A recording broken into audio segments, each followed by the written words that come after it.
whakarongo ki te tangi a te korimako. Kōrero flowing out the hook of force. Kaupapa relevant, kaupapa out of bounds, kaupapa exigent, kaupapa paramount. Nā kona whakapiri mai ki te kaupapa tino whakahira hira whakarongo pi kari kari mai. Hare hare mai, o tā ringa hare hare mai. We gotta gather up close everybody. Gather up close everybody. Kani move that body. Kani move that body. E ngā kāwai nui e ngā kāwai roa o ngā maunga whakahi o ngā wai whakatere taniwha, nau mai hoki mai ki te punua pāho o Taringa. E whakapāho atu nei i te kaua i te piki auahi o Te Awamuti, te piki taone o Te Awamuti, engari te taone paku o Kirikiri roa. Ai, tēnei taone paku nei. He rereke te puta mai i te piki auahi o Te Awamuti.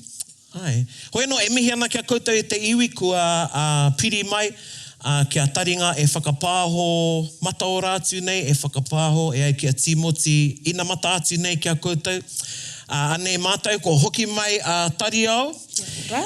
Ei, hamai te takamaki noa Tariao! Kāroha kia Tariao i te mea, i te wai timatai a Taringa ne. Kare kui horokuku i te wai tonu au i a koe, te wai timatai. I horokuku rau atu. Engari tētā te kaupare. Ai. Ana te tiro kua pua wai tātā te kaupapa i nei. O tira e te hoa tupu heiri, tēnā koe. Tēnā koe, tēnā koutou. Ai, tēnā koe, tēnā koutou ko Hāwira. Ai, koutou ko Hāwira. Te aorere paku. Ai. Ko tātere. Ai. I te mea, koe nei te rā, koe nei pē tētahi whakatauki, mo te rā o tētahi, i papa te whatitiri, i hiko ai te uira. E rere ai te waiata nei. Hari huri tau kia koe, hari huri tau kia koe, hari huri tau kia te puaheiri. Me Hāwira, me te orere, me tātere tēnā koe. Hari huri tau kia koe. Hipi! Hooray! Hipi! Hooray! Wai mari e kare koutou i pēne. Bā! I te wai mari. Hipi! Titiro whiti whakamaua kia tīna. Tīna! Au me hui e. Tai ki e! Ka pai e hoa nō reira e pewhi ana ngā piro. E pai ana. Ne? Pai ana ngā piro. Hea e te akoranga kei ko nei tō mama. Ai, kia ora mama. Ai. Me mihi kia koe. Nau a haui whānau mai. Tika kia kōrua. Kamiti ki te pāpahu ki aha kua karana kia tūtake ki tō matua, engari me kore ake rāua. Ai. Nō reira e mihi nei, he mea pai tēnei kei ko nei tō mama, tēnā rawa atu koe, e whai, anei te hua, e mahi nei tō tamaiti i ngā mahi. Hāpai i te reo, hāpai i tōna iwi. Nō reira kami hoki kia koe, i te meata. So my face doesn't get any redder. That's not what we're here for today. Hoi no, kei whi he tīmatanga i tū atu i tēnā. Kei te tito rānei, kei te pono rānei tērā kōrero. Hoi no, nei mai hoki mai tātou anei ki te punua pāho o Taringa. He mea motihake tēnei, kei te kite koutou, karau moe me kei te kite koutou i te whakaminenga kua tae mai. Tēnei te mihi kia koutou, tēnā koutou e hoa mā. Kia ora. Tēnā koutou, kia takatu ne, kia takatu muetehi o ngā prae he haere ake nei. Hoi no e homa, tērā pe me whiu ki te papa, kia kita e mehe kiwaha kei te papa. So we're going to ask the audience for our kiwaha today. You know we always start with a kiwaha. Ai. Nō reira, kei awai he kiwaha. Ka muti ki te homai he kiwaha, ka riro tētahi o enei, o nā perehana nei. You know it's Christmas soon and some of you have mokopuna. Ana? Ki te kore rānei pirangi, haere ki te Trader Me. Ai. You can also go to Trade Me, yeah. Parane hei haina. Nō reira, homai he kiwaha. Homai he kiwaha tā tētahi. Te kau he kona, tahi, rua, toru, wha, homai he puoro, rima, ono, Koe. whitu, waru, iwa, kei te kitau he kiwaha, kei kona, kei te tiro ki tana waia, hoi anō, hea tō kiwaha, he kiwaha tāna, he kiwaha? Just yell it out, just go for it. Eki. Nā wai te rā kōrero, eki. Ka pai, eki, nā wai te rā kōrero. Etu, nā wai te eki. Etu. Eki, ka pai, ho mai he tauira. How would you use it? How would you use eki? Awhinatu te puaheiri, kōrua tai. Eki. Me mahi whakaari kōrua. Tōru wha. Reorua, kei te pai te reorua. Okay. Oh, I'm not going to work today. Eki. Yeah, Kia but hei kore ai. I'll see you at the clubs. Oh, yeah. Pai! Engari kai kore e whiwhi perehana ne. Hara mai e kare. Hara mai ki te whiriwhiri te tehi. Paraihe. Kia tere. Yeah. Hei, mai te paki. Ka pai. Who dares wins at te iwi? Who dares wins? Ka pai. Ka pai. Kiwaha anō. I te mea pai te whakaari a te tokorua nei.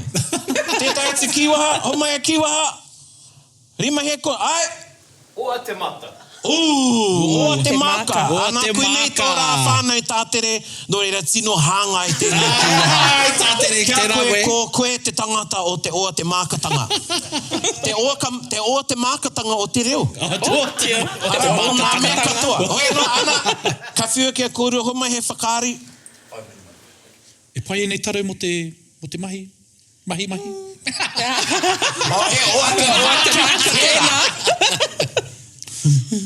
So you think these jeans are alright for work? Yeah. No. Yeah, why not? Kari te ki te Yeah, Or shall I wear this clown wig? Oh, ahua o te maka tēnā. Oh, that's a bit overboard there. It's a bit over. Ah, koe hangai ana tērā. Hoi no, mai te paki. Ka pai hara mai ki te tiki tētahi perehana. So if you didn't get that e te iwi, oa te maka over the Yeah, top. nā A koe. bit too much. You know, when you're just going shopping and you've got 5 minutes to leave, but your significant other decides to start painting their face, it's a bit oa te maka. They're only going shopping. Just gonna supermarket. Ai, koina. Ai kupu mino te oa te maka. Ai, taku mohio i tino kaha te kōrero tia i roto o tūhoi. Te oa te maka, engari kua horapa, tērā kōrero ko horapa ki ngā So iwi started katoa. in Tūhoi. Ana, And it is an actual loan word of over the top, or over the mark. Over te the maka e hoa, te maka, ana, Yeah, overstepping the mark. ana, oa te maka. Must have been those rugby games at Tahure. He oa te maka, he kiri maka, anō te kiri maka. Yeah, te kiri maka. Kei te tarau kōpū o te kiri maka. Kia ora. Ka waiho tērā. Oh, hea tēnei. Or when you lose traction, When you Ai. lose traction at a stop sign. Ai, You koia. get kiri maka. Ka tai ka kiri maka tō Yeah, waka. ka kai taia te retire. Oh, heka, hoi anō. He tangata anō kei konei, ka waka tātou tukotori.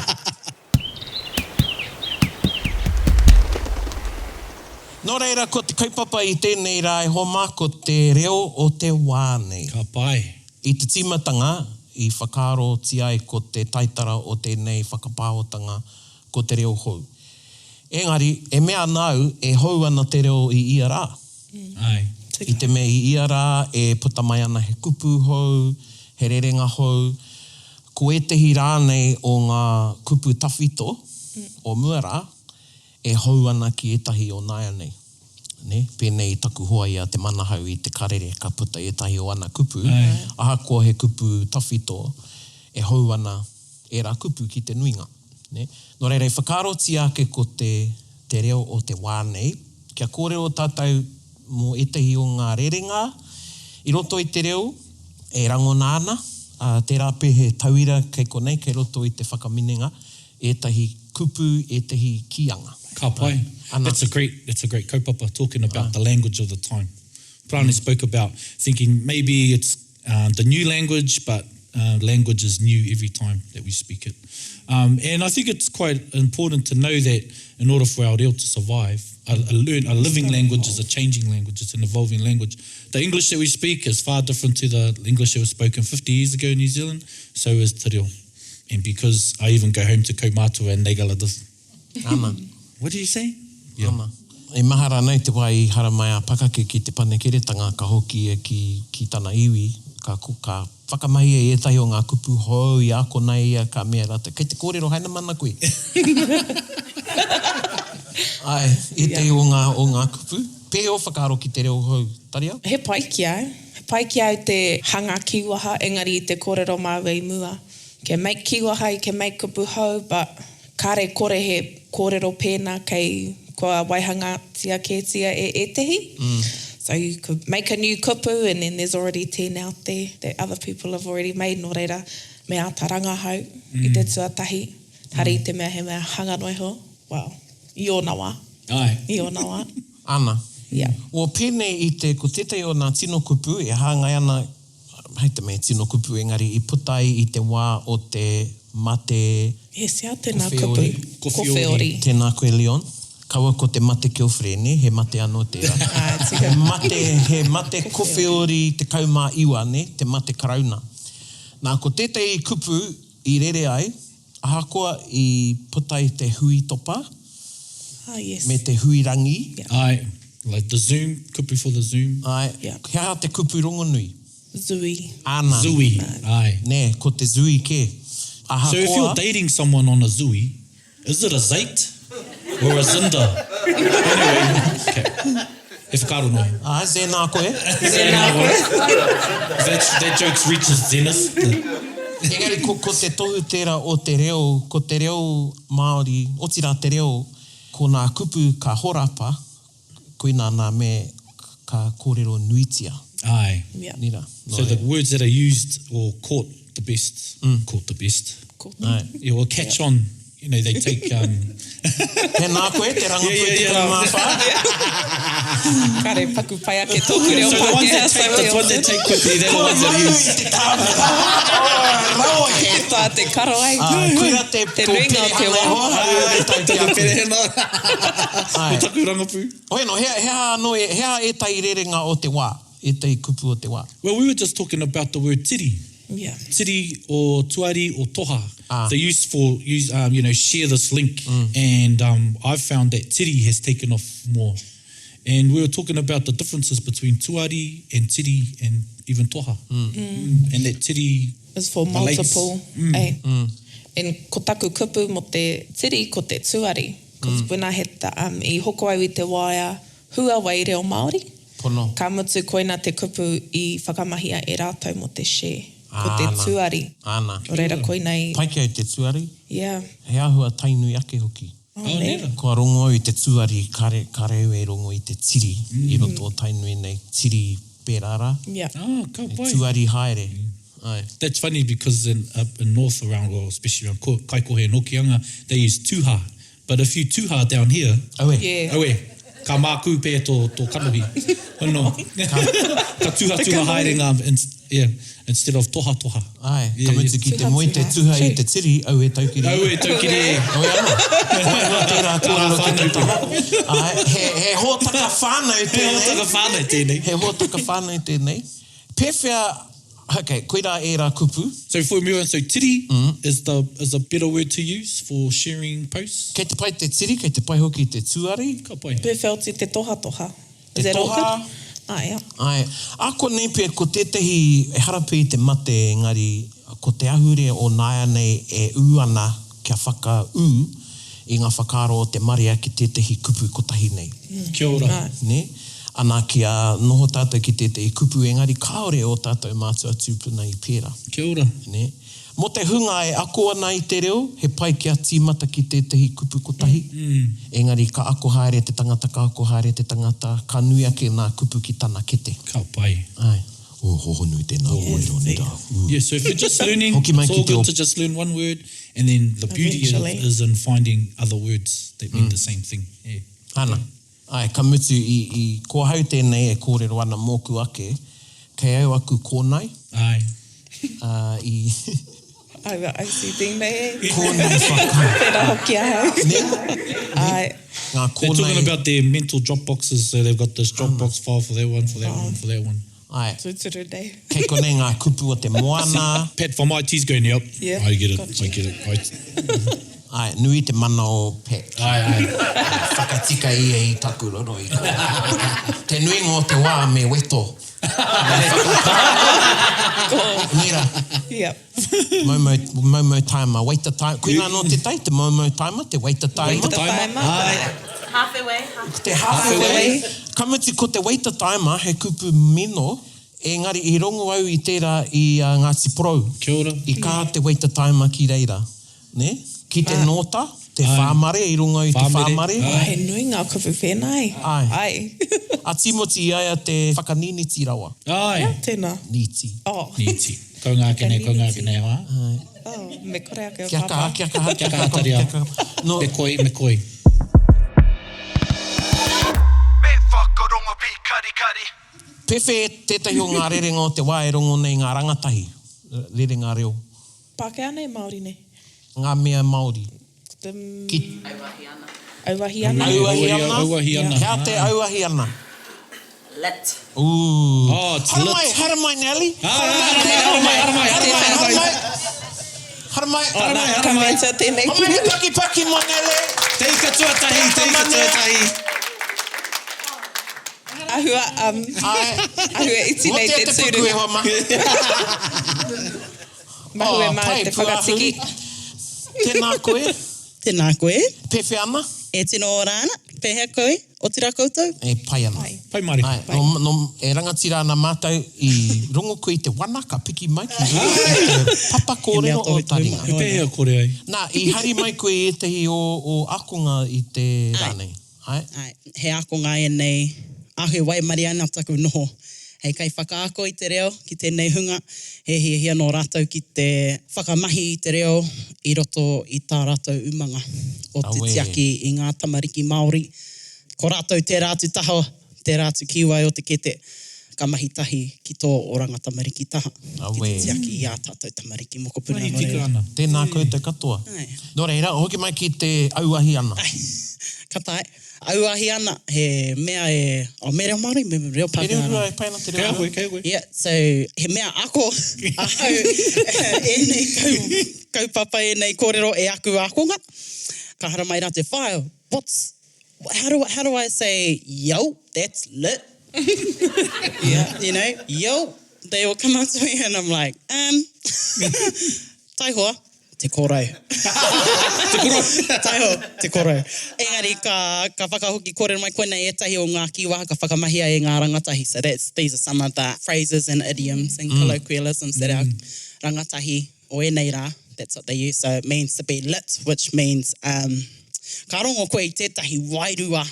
You feel like, Ka wana koe. yo, Yeah. pumping. Ka wera te ai. Yeah. Te ahi o te puku. Ai, so koina te tikanga o tēnā auahi ana. He auahirangi hoki. He aha? Auahirangi hoki. Koina Auahirangi. auahirangi. Heka, hea tēnā. Ka kite koe I roto I ngā kiri atu. So you see on some movies when people get quite...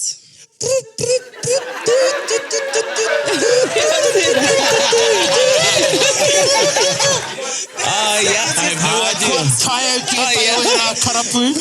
Te karani te pōneke. Te motu I pisa. Koina. Oh, che. Auahirangi. Kupu hou. Kupu hou. Ka pai. Ko rite koe te ki te mahi tā koe tai whakaari. Auahi ana. Auahi ana. Ko te aka manea kōrua ko te puaheiri. Yeah. Auahi ana. Auahi ana. Tori wha. O tuke mata e hoa. Auahi ana. Shua marika. I know. E mea ana koe. E mea ana koe. Nā, I ki te rā koe Thanks tau for I commenting te on my kiwaha eyebrow. e whakawhitiwhiti ana. Ai. Auahi ana, e mea ana koe. Ka pai, auahi rangi. Tari ao kōrua ko te aka manea. Bro, I pēhea tēnā pāti I te pōhoro e. I rau e ko ngā waiata, he waiata auahirangi. Woo! I rau e. I pewhia tō ahu I tawa pō whakati mai. Ahua pēnei te rā uri atu. Tēnā koe te aka menea home. Paki. Kia ore ko. Tēnā kōwhiri tētahi perehana kawa ko te kōhatu Māori o te whare.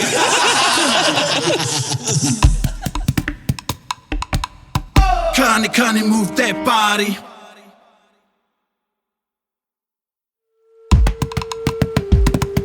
What's really good what Nelly brought up was, as a kaiako Māori, you have the responsibility or you end up getting the job of creating these kupu.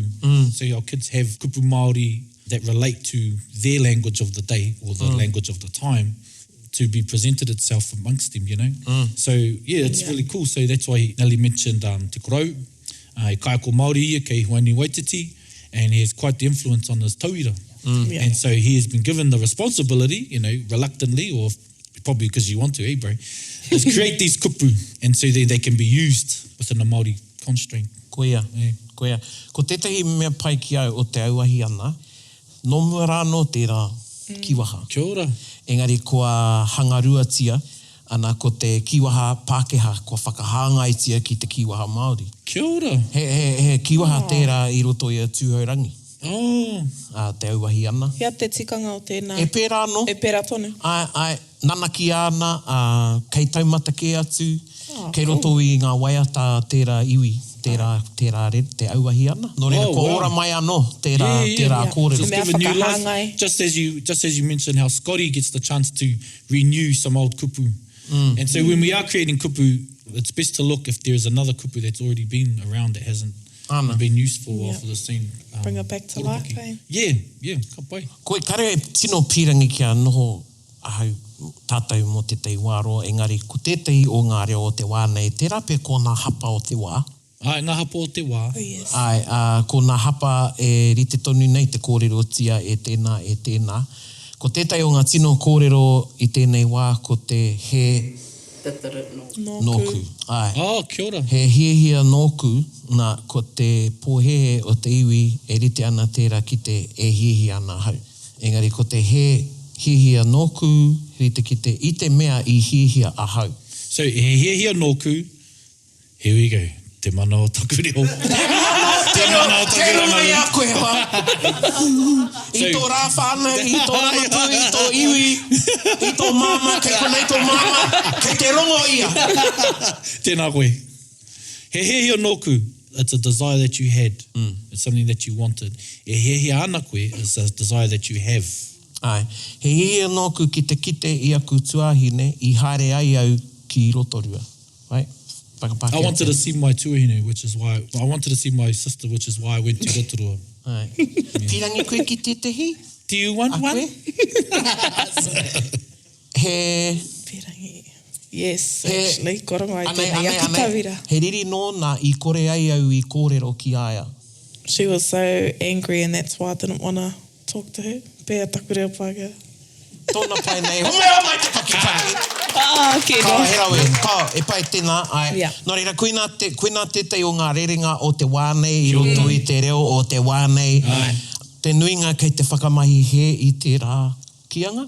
Me pātai a koutou pāti atu ki a Leon Blake. Leon Blake. Tēnā koe, Leon, tēnā koe. E hara i tō rā whānau, hoi anō. Hoi anō, kei te mano te reo, tētahi pōhi kei reira, tētahi pōhi e kōrero ana mō tērā. Nō reira, koe anō tētahi mea, he rite tonu i te hoki mai, ngā hapa, nō reira, me kaha tātou ki te whakatika i ngā hapa. Kia ora. Least we perfect the mistakes, Koia. as Dr. Pooh. Engari, ke hoki Mara tātou says. ki ngā kupu, Pai tēnā. he pēwhia te whakaro o te taura whiri ki ngā kupu hau e puta mai ana. Ai. Homa te paki! Kusari ass. Hara mai koe, hara mai! No Māori! No Māori! Ai, tama, o mai whai. Taringa. Oh, tēnā koe tau. Tēnā koe! Kia ora mai. Kia ora. Tēnā koe mau i hara mai. Ki te tautoko i te kaupapa o tira hei kanohi mō te taura whiri o te reo Māori, e rangatira nā taringa i a koe, i a koutou o tira te wānanga o te aroa. Tēnā koe! Tēnā koe. Tēnā kōrero hi atu ki te iwi nui tonu, ko ai koe, no whea koe, e whia nā pūtea. Kei a tau te pūtea. Kia ora mai tātou katoa ko Rangiora Trotman Peita tōku nei ingoa. He uri tēnei no rongo whakaata, Ngāti Porou, Waikato, me te raroa. He kaimahi hoki a hau, ki roto o te taura whiri te reo Māori. Te mau au i taku patchy te rangi nei. Ki te taha o ngā kupu hau, ne? Ai. Okay. I te timatanga mai o te taura whiri, ko tētahi o a mātou mahi, ko te waihanga, ko te motuhake anō hoki ngā kupu hau. Kia whakawhānui ake tō tātou puna kupu. Kia kaua e waiho ko te reo o tēnei rā hei reo paku noiho. Nō reira, he mahere, he rautaki tō mātou. Ko te ingoa o tēnei o ngā rautaki ko te putunga kupu hou. Nō reira, ka haria mai e tehi kupu ki roto i te tehi puna, i runga i te rorohiko. Ka hoatu wera kupu ki te tehi kāhui, ki te kāhui kai whakamāori. E tehi o ngā tino kaumātua kui a koroheke, āwai atu rānei. E matatau pai ana ki tō tātou reo. Mā rātau e ata whakawā i te tika i te he reinei o te kupu. Nā, me he mea ka tika te kupu, ara tētahi atu mahi kei mua i te aroaro. Ka ata whiriwhiri me he mea, he wairua pai tōna, kāri te pai. Ka mutu ka oti tērā taha o te mahi, ka puta mai ko ngā kupu hou. Nō reira, tēnā pia kua kitea kētia e koutou te tehi pukapuka, ko he pātaka kupu. Kei roto i tērā pukapuka, ngā kupu mahara wātu i mahi anuitia e mātau e te taura. Whiri wai hoki e te nui hoki o ngā whare reo Māori. Nō reira, koira te mahi nui, te tehi o ngā mahi nui ki a mātau. Te whakaora i tō tātou reo mā roto mai i te mahi e whakawhānui ake i tō tātou reo mā te kupu. Kia kau e noho noa mai a te taura whiri me te ki atu, he mana nui tō mātou. Kore kau. Koinei te kupu. Ana. Koinei te kupu. Ko te kupu. Kaua ko tēnei. Tika, nō reira, koira te tehi o a mātou mahi. Te whakawhānui i te puna, kia hoatu katoatia ki te motu. Hei kupu mahi, kia kaua noiho ka noho hei kupu kohi puehu. I roto i ngā pukapuka, nō reira, koira te mea nui ki a mātou. Nō reira, ko tētahi o ngā kupu i rangona whānuitia, pēr, ko tēnei kupu ko te kokoraho. Nā, kua mana nui anō tēnei kupu harai te mea, kua mahu e tana mana. E tehi wahi. E tehi wahi. Engari, Tiakina ngā kokoraho. Ana. Tiakina ngā kokoraho. Tiakina. Katika, nō reira, tēnā pia kua ki te koutou i te tūngā wakarererangi kai te nota, ko te tohu ki runga ara, ko te peke kokoraho. Sika. Nā, ko te peke kokoraho, ko te package claim. Tā rātou e pai nei. Engari, tino kōrero atu tērā i tika ana. He anō, kōrero mai anō? Ko te peke kokoraho, package claim. Ne, he ro atu. He mai he atu. Nō reira, koinei pia tēnei taha ho te reo. Ka kite tātou i te reo ka he, e te hiwa. Nā ka ki atu tātou ko te reo kia rere, ko te reo kia tika, ko te reo kia Māori. E tehi ko te reo kia he ro atu. I te kite hanga atu i te tangata kia tākuta kukara, ka tiki noa i te kupu, ka rau atu ki runga i te tohu kamātua i tēnā kapai. Engari, tā te Māori takahi haere ana i te rori, ki te atu ki runga ra, peke kokoraho pēhea nei. Hea tō moio ki te kokoraho, puaheiri kōrua, tēnā kupu. Kaua ki te kokoraho, engari, te kupu kokoraho. Ka pēnei tō ringa, he koko. Ki te koko koe o raho, e ahana koe. Pai? Moiotanga ki tēnā kupu? Nā, karekau. Ko rangona e au tēnā kupu, he kupu mo te claim, he kupu mo te kreme. E mohe anau ki te tikanga o taua whakamahinga. Engari, e mohe anau ki etahi atu he kupu anō. I rangona tuatahitia au tērā kupu i te manahau. Me taku whakapai i tērā wā kāre i oku kaumātua tēnā kupu. Nā wai ka haru te notahi me etahi o ngā kaumātua Maniapoto, ko te pāpā, ko tuti, ko tutu, Ormsby, me ko wareware au, toko rua rāua. I a rāua e kōrero ana, ka puta mai te kokoraho. Ka mea, ka hara mai ngā tīmea ki tērā ngahere ki te kokoraho i tētahi o ngā rākau i reira. Ka tūmeke au, engari kareu i pirangi pātai ki te kite meheme i rongo rā rāua i tēnā kupu i te manahau. Kine pūkei te whakarongo rāua ki te karere. Nō reira i mea te, no mai rāno tēnā kupu te kokoraho. Nā tātou mātua tūpuna. Ka pai. Nō reira, he tauira no tērā o nā kupu, ka pēnei tātou kua ngaro pēr. Engari, kei reira tonu, kei etahi o tātou kaumātua, aua kupura.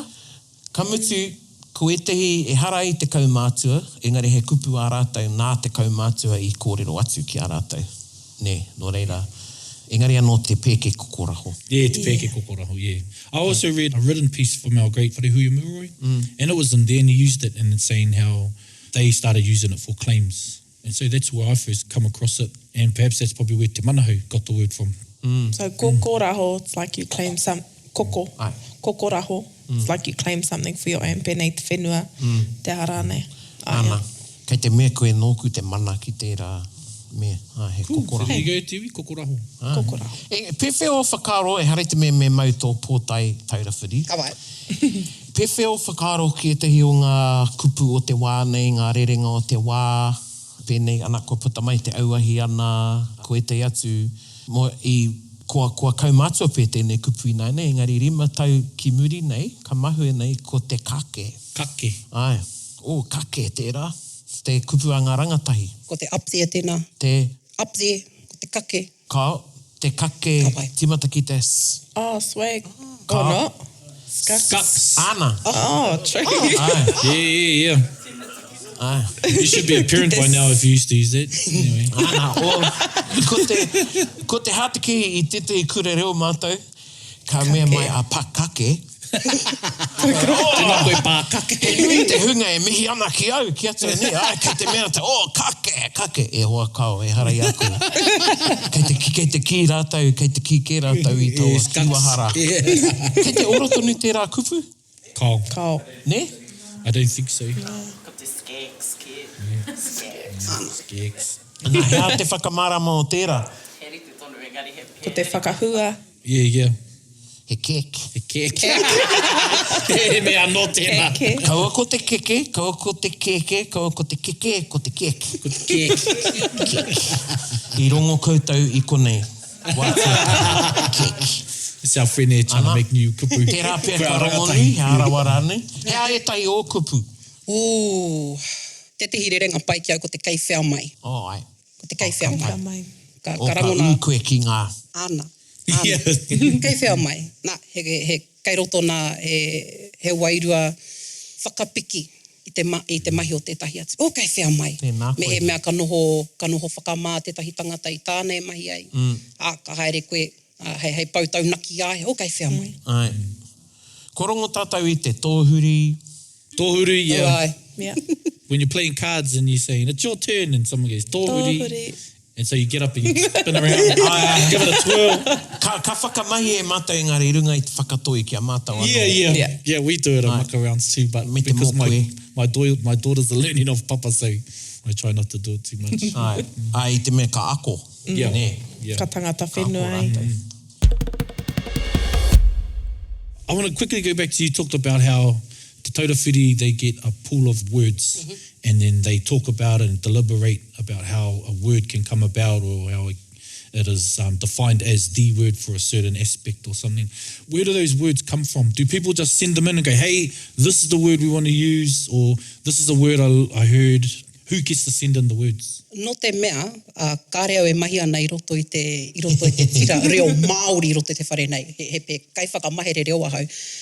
He ahua tapu tērā ki ahau. Oh. Engari, taku whakapai. My understanding is that the puna, tēnā koe, taku reo Pākehā, tino matatau ana. There are suggestions made, so the suggestions can come from the public, the suggestions can come from me he mea he mātanga reo, e ahua raku ana i tana pīnati me te whakaaro. Kare pia he kupu mo tēnei, o me hahu tēnei kupu, o me waihanga te tahi atu kupu.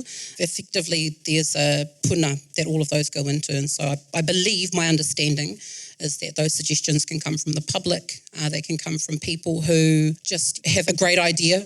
You know, in 5 minutes, ka hina tore mai te tehi kupu ki aia, ka tuhia mai te tehi imera roa atu ki ngā queries box ki a te Taurawhiri. Ko rātou whakamārama, he whakapapa tō te kupu.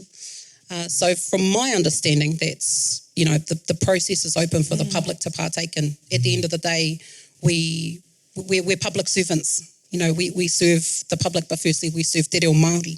So that's my understanding of that process, and it's very lengthy. it is very, very lengthy. The deliberation the deliberation process, and then mehe mea ka tīpako te kupu e tika ana, ara te tahi atu deliberation process. Ka noho motu hake mai ko ngā kau mātua me ngā mātanga reo, ki te ata kōrero mehe mea e tika ana tēnā kupu, kaore rai nei. And sometimes it'll get right to the end, whiua noatia. Pewhia te mahitahi, kare mōna me tai anei koe tēnei te whakautu, engari, pewhia te mahitahi a te taura whiri, tērā puna, tērā komiti, rūnanga rānei, me te rūnanga o te tikinare Māori kei te Ipurangi. Kia ora. I te me mohi au, he rūnanga hoki tō rātou, he komiti anō tō rātou. Ai, te Ipurangi, te tikinare i te Ipurangi. Māori Dictionary Online. Ko taku whakapai, kua roa mātou e mahitahi ana, kia rātou. Ko te aka, ko taua pāngara, ko Ana. Kupu, tērā mea, he mea mahitahi. E mātou, te aka... Māori tikinare. Ana, katoa, nō reira, kua roa mātou e mahitahi ana. No te mea, ki te kore mātou e mahitahi, e kore ngā mātanga reo e rata mai ki a mātou. Kei etahi atu ngā mātanga reo, kei a mātou ngā processes, ngā punua katoa e ahai ai mātou, te mahi tā mātou. Nō reira, he mahitahi no taua wā tonu tainua ki tēnei wā. He mahitahi, he whanaunga, engari, koera te manako he whanaunga, e rata mai ki a mātou. That's good to hear. That's good to hear he's working together. Which really leads me quickly to my next question. Is... I te mea ko tō rā whānau tēnei. Tō wai mari e? I have the privilege of working, creating our online program for Te Wānanga Aotearoa, and we have a segment where it talks about reading the time. I don't know if Te Taurawhiri has talked about this yet. However, is it time to change the way that we read the time? Because our reo is based on the hands on the clock, I forgot what that's called, as opposed to the digital clock that we look at these days. Have you heard anything happening there? Tukua mai te tahi tauira. So, e rurua miniti mai I te kau karaka I te ata, te ata. And by the time I've said that, ko rua te kau ono miniti ke, te miniti mai te kau karaka I te ata. So, is it time that we looked at changing the way that we read the time? I mean, it's good for learners. Yeah. Ko te taima tēnei ki te titiro ki te taima? Ai. Koe nei te taima. Koe nei te taima. Ai, kia tiro hia te hara tera I te waita taima. Well, one upon a timer. Hea tō arapoka. Well, I haven't come up with one yet. Rua I te iwa? Yeah, rua I te iwa. Yeah. Rua I te iwa. Rua I te iwa mōrena. Rua I te iwa atau. Te AM. Te AM. Te pēmē. Ai rau atu nei. Me te tiro tātou ki te wā. Me he mea he wā, he taima rānei, tā tātou e kōrero nei. He rereke ngā mea e rua. Ka ki atu tētahi tangata. He wā Māori tōna. Nō reira, ka hara mai ai tōna ake wā. Me he mea ka kōrero koe mo te taima, he mea rereke tēnā. Hau whā ki te... haurua ki te... Ia au te kura I ako nau ki te haurua, hauwha, te mea engari ka kitau taku kuia ka mea hawhi pahe. Hawhi pahe, kuata pahe. Ka mutu kua pērau I he mamake. Te reo kia ngāwari, ngāwari rawa. Gee, there's a thought for us today. Ana. Yep. It's definitely, I think, an important thing to talk about because it can come across as so long and so drawn out. Ko te hauwha, ki te iwa karaka, I te ata, ka wako te pō, me matua mōhio koe I te wā e kōrero nā koe. Mehe mea ko te ata, ko te pō, ko te ahi pō, ko te pōpōtanga o te rā rei nei, he mea nui tērā. Ka pai. O tēnā koe I tō taima? Tēnā koutou I tō koutou taima. Kia ora. Ka nui tēnā taima kia koe, engari I tino pai te taima. Ai, pai te taima. Tō taima. Kauna te taima. Kāri I waita taima ne. Ai, kāri I waita taima. One upon a taima I waita taima. I tēnei taima. Pai te taima. Ka pai kia mihi anō. Ni ora e o tātou ringa. O tērā koutou o te Taurawhiri. Gather up close, everybody. Nō reira, hea o tātari hanga I ngā kaupapa I tēnei rā. Kupu whakamuti ngā. Aua, o whakaaro ki te reo hou, o te wānei. Kia nei, me rite tonu tā tātou hanga kupu hau. Yeah. Yeah, kore e mutu, keep either creating kupu or looking for kupu that have already been done, kia kū tonu ai te reo. Kia kū tonu ai te reo. Because if it isn't cool, then who's gonna wana kōrero? Pēnei ngā rangatahi o ēnei rā. Ko wai wana kōrero. Ko wai wana kōrero. Yeah, so koina tāku. Yeah, same here. If you're learning te reo, keep going and get to the point where you get to play with it. When you get to that point, it's even cooler. Yeah. And that's for everyone as well. And as we've got new apps that have been released, like Ōkupu, which is an Uber translation app, you know, it puts a lot of responsibility on the kaiwhakawhiti, on the translators, to create language of the time, because a lot of the requests that come in are for internet platforms. There's a new language happening, and it's happening online. And so, one, to be responsible with creating the kupu, to giving the right kupu to our learners, because then they actually become gospel for a lot of people. So, yeah. Ai.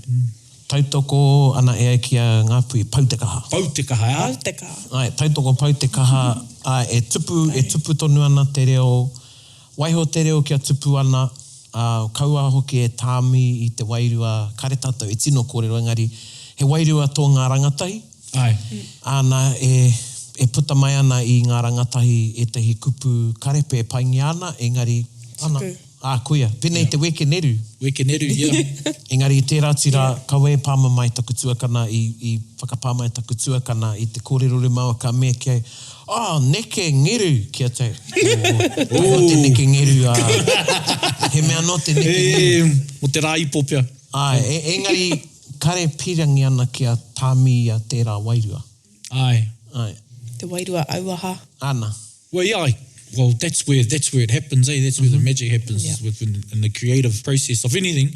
However, I think we should also remind ourselves that our kupu and our reo is underpinned with mātauranga Māori. Kia ora. Yeah. So, you know, if you get the chance to create kupu or create whakaaro, underpin it with mātauranga Māori, which means to do that rangahau, talk to people about it, and it gives it more weight, it gives it more... Yeah. O kuia, ki te au i te whārangia o te mano o te reo, mo te wā, anō, te wā, ai. Pēnei hea tēnei wā, he harawa, te kau ahara, te me te Ai. Nā ka me te o he ingarihi tērā, te ka me te o ko te ko te atamārie. Kia ora.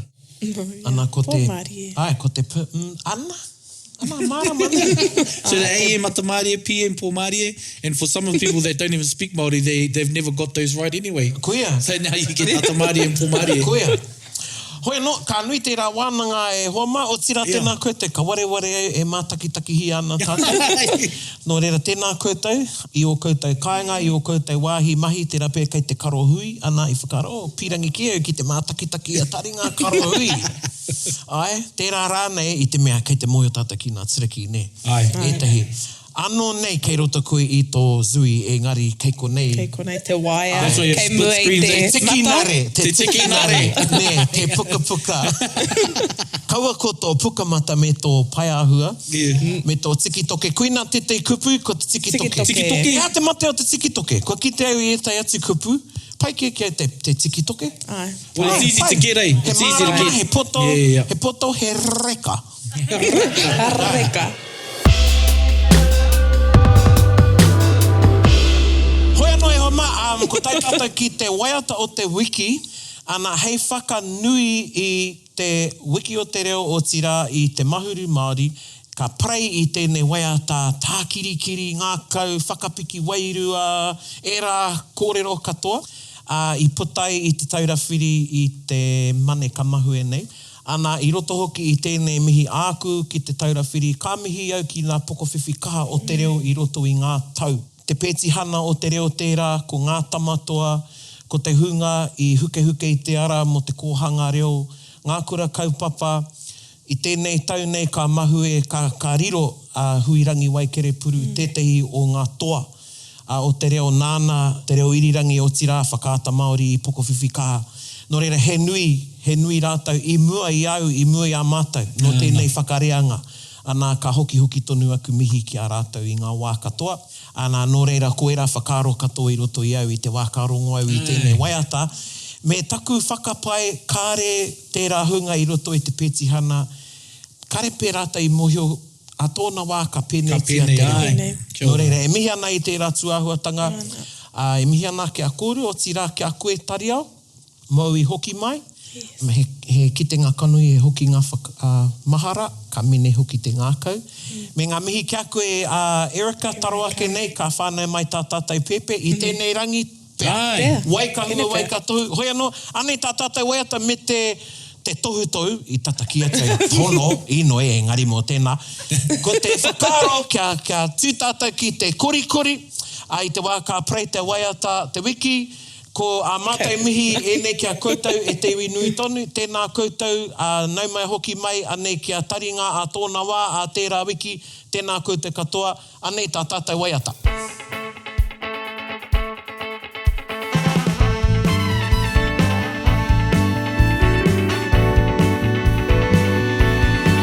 Whakarongo mai, ki te reo karana e hoa mai, ke ngahau e whā me mahara, te reo tukui o ne.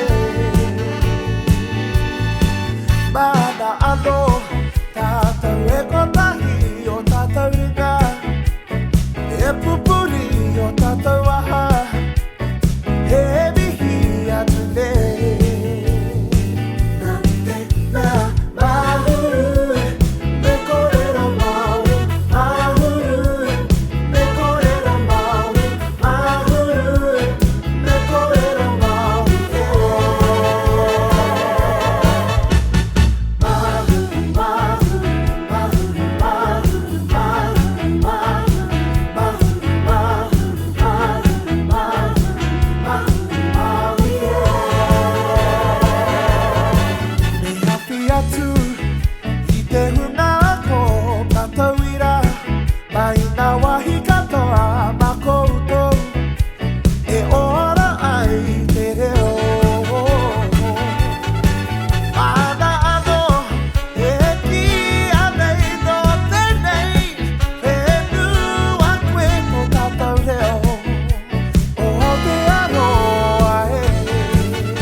koutou. Kia ora. Tēnā koutou.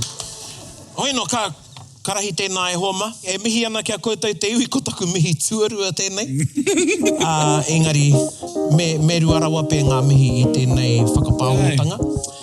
He rangatira no te kaua no tātou engari, he rangatira no te iwi haere mai ki te manaki, te kaupapa i tēnei rā. Nō reira, e mihi ana kia koutou e te iwi i taimai i tēnei rā.